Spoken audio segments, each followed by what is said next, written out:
Inflation is often described as a number, a percentage, a statistic reported on the news. But for most people, inflation is not something they read about. It is something they feel. It shows up at the grocery store when the same items cost more than they did last year. It shows up in rent increases that outpace pay raises.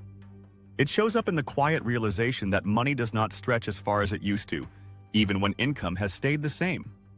That is why inflation feels less like an economic concept and more like a personal failure, even though it is not one. For decades, people were taught that working hard, saving consistently, and avoiding unnecessary debt would lead to stability. But inflation changes the math. When prices rise faster than wages, doing the same things no longer produces the same results. Progress slows, and in some cases it moves backward. What makes inflation especially difficult is that it rarely arrives all at once. It creeps in slowly. A few dollars more here, a small increase there.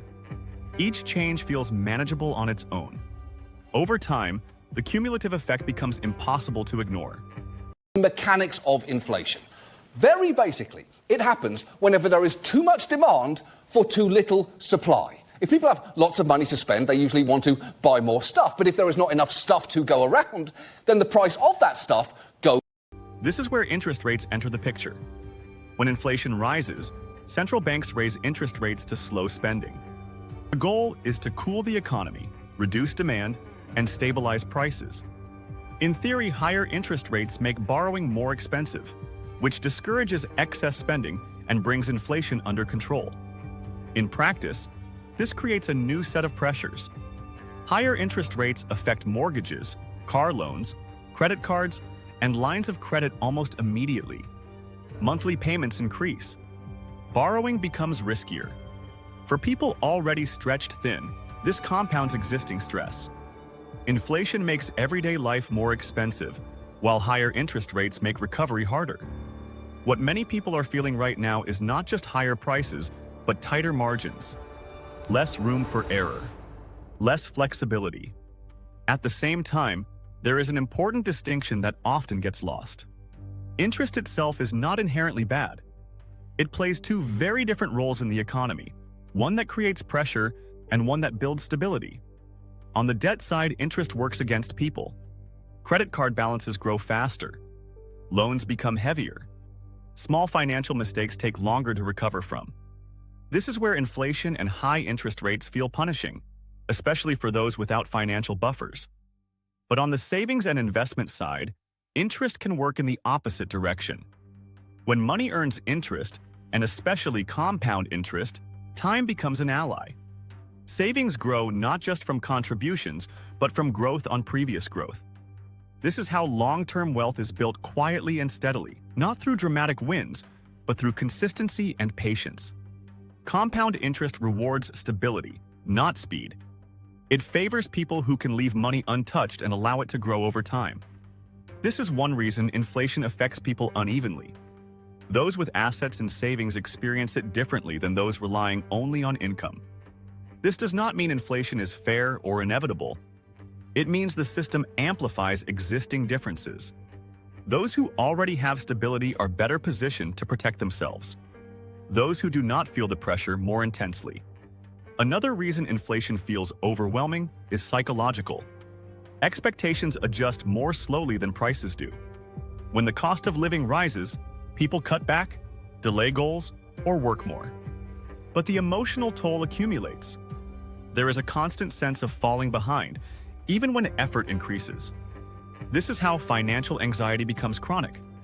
Not because people are irresponsible, but because the environment itself is unstable. Inflation, interest rates, and compound growth all operate on time. With the US, UK, and Eurozone all peaking at around 10%, meaning that prices on average were a full 10% higher than 1 year before. Though that's probably not a surprise to anyone watching this. It's thankfully now closer to the normal range, if still a bit high. But infuriatingly, since this chart just shows a rate of change, that doesn't mean that prices are down, just that they've stopped climbing as fast. And that really sucks. Consumers are stressed, businesses are suffering, and governments are... Short-term thinking magnifies stress. Long-term thinking creates resilience. But long-term thinking is hardest precisely when life feels expensive and uncertain. The challenge is not just understanding inflation or interest rates.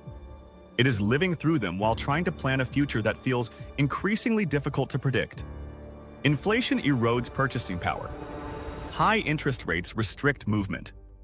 But compound interest, when accessible, offers a counterweight. It turns time into leverage instead of pressure. This is why conversations about inflation often feel incomplete. They focus on the problem without acknowledging the full system.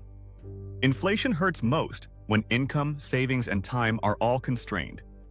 It becomes more manageable when at least one of those factors creates breathing room. Money does not lose meaning during inflation. It becomes more demanding. It forces clearer trade-offs, sharper awareness, and harder decisions. Understanding this does not eliminate the pressure, but it reframes it. Inflation is not a personal failure. Interest rates are not punishment. And wealth is not built overnight. It is shaped slowly by how money interacts with time, risk, and stability. In an inflationary world, financial peace does not come from ignoring the system. It comes from understanding how it works, recognizing where pressure comes from, and seeing where opportunity still exists.